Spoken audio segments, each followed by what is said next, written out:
El Consultorio Jurídico Externo de la Universidad Católica de Santa María presenta tipos de testamento en el Perú. Vamos a hablar acerca de los tipos de testamento en el Perú, recordando que el testamento es la declaración de última voluntad que hace una persona disponiendo de sus bienes para después de su muerte. Recordando que las características es que es de carácter absolutamente personal porque no se puede otorgar poder a otro para testar ni dejar sus disposiciones. Es solemne porque reúne formalidades que debe cumplir en un testamento bajo la sanción de nulidad. Y puede ser revocable porque puedo revocar y dejar sin efecto en cualquier momento, sea en todo o en parte de esta decisión. Y es un acto jurídico con expresión de voluntad porque produce efectos jurídicos.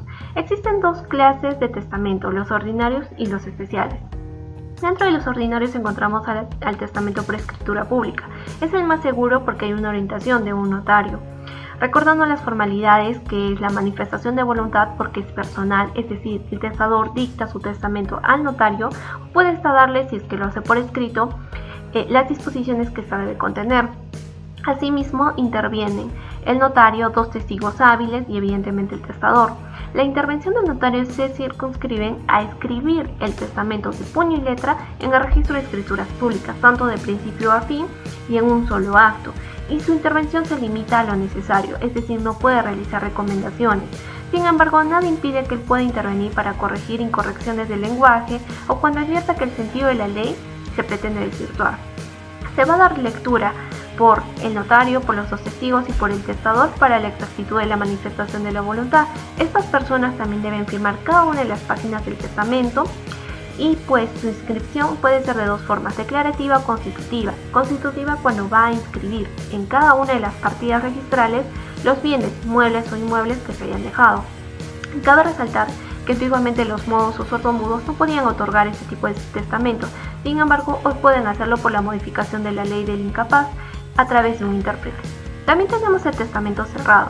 Puede ser otorgado por el testador en una hoja de papel que firme y guarde en un sobre que cierre en un privado, dejando constancia en una diligencia posterior ante un notario y ante dos testigos. Contiene obviamente el contenido de su última voluntad. No requiere que persona alguna distinta al testador se entere de su texto, es decir, su contenido es secreto. Sin embargo, lo inconveniente es que obliga a seguir un proceso judicial de comprobación de testamento a la muerte del causante. Por lo tanto, no es seguro porque puede ser sustituido u ocultado maliciosamente. Es un testamento que involucra tiempo y gasto. Reúne las formalidades de ver su redacción. No existe en realidad una formalidad, pero debe estar fechado, es decir, fecha y firma del testador. Y no debe mantener roturas ni alteraciones porque puede ser considerado un testamento hológrafo. Y por último tenemos el testamento hológrafo. Este le escribe el testador íntegramente de su puño y letra, lo firma, pone fecha, pero no intervienen ni testigos ni ningún notario. Bueno, ahora vamos a hablar de lo que son los testamentos especiales. En primer lugar tenemos a lo que es el testamento militar, que es aquel acto jurídico que pueden otorgar determinadas personas en circunstancias especiales. Reemplaza a lo que es el testamento por escritura pública y lo que es el testamento cerrado, siendo que la actual normatividad considera que este tipo de testamento pueden otorgarlo las personas acuarteladas, es decir, los miembros de las Fuerzas Armadas, miembros de la Policía Nacional, civiles y hasta los prisioneros de guerra, los cuales necesariamente deben encontrarse en una situación bélica, es decir, en guerra. Ahora, en cuanto a su tramitación, este testamento debe constar por escrito, debiendo ser firmado, en primer lugar por el testador, en segundo lugar por la persona ante la cual es otorgado y en tercer lugar ante dos testigos. Asimismo, debe otorgarse ante un oficial o una autoridad, así como también puede ser un médico o un capellán que asista al testador si éste se encontrase enfermo o herido. Ahora, el testamento se hará llegar a la brevedad posible al respectivo cuartel general donde se dejará constancia de la clase militar o mando de la persona ante la cual ha sido otorgado. Luego será remitido al ministerio que corresponda, pudiendo ser el Ministerio de Defensa si se tratase de personal de las Fuerzas Armadas o Ministerio del Interior si se tratase de personal de la Policía Nacional. Ahora, en cuanto a su caducidad, esta se produce a los 3 meses que el testador deje de estar en campaña y llegue a un lugar del territorio nacional donde sea posible otorgar testamento en las formas ordinarias, como se mencionó anteriormente. Tratándose de un testamento especial, caduca sin que muera el causante por tener vigencia transitoria. Vale solo si el testador fallece durante la campaña o durante los 3 meses después de su llegada al territorio nacional donde ya haya un notario. Ahora, en cuanto a su comprobación y protocolización, si el testador muere antes del plazo señalado, sus presuntos herederos o legatarios pedirán ante el juez en cuyo poder se encuentre el testamento su comprobación judicial y protocolización notarial conforme a lo dispuesto para el testamento hológrafo. Ahora, como segundo tenemos lo que es el testamento marítimo, que también es un acto jurídico que pueden otorgar los navegantes de un buque durante la travesía acuática.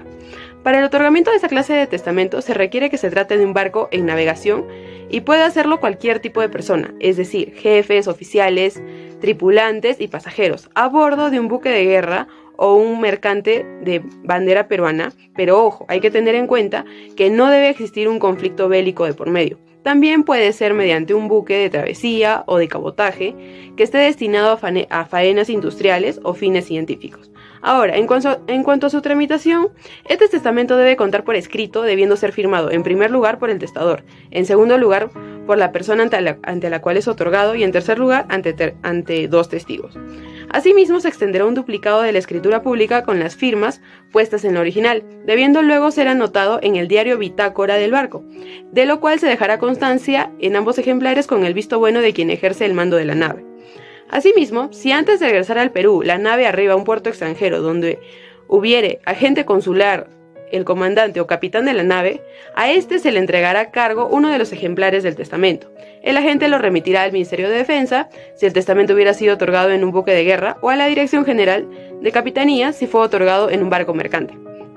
Ahora, al retorno de la nave al Perú, los dos ejemplares o el ejemplar restante, si se dejó uno al cónsul en el puerto extranjero como se mencionó anteriormente, serán entregados al Ministerio de Defensa si es que el buque era de guerra o a la Capitanía del puerto de destino para su remisión a la Dirección General de Capitanías si el barco era mercante.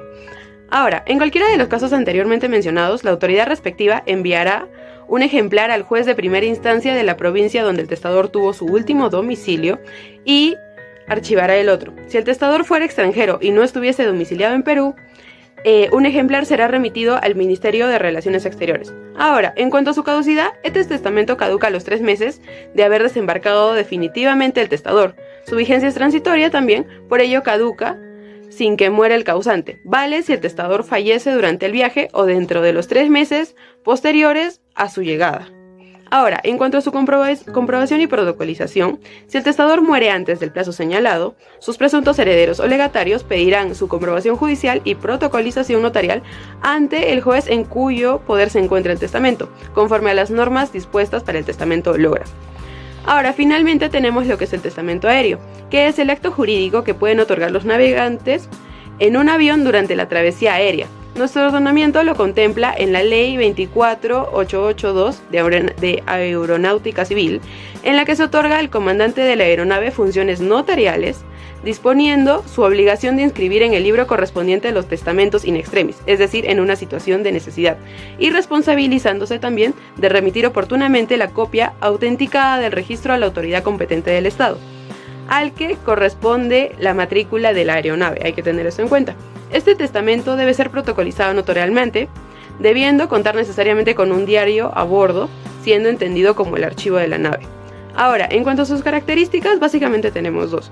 La primera, que debe otorgarse in extremis, es decir, dado el tiempo limitado de la travesía, y cuando existe duda razonable del estado de salud del otorgante, temiéndose que si no lo hace, fallecerá sin diferir su última declaración de voluntad, este instrumento solo debe utilizarse en estado de necesidad.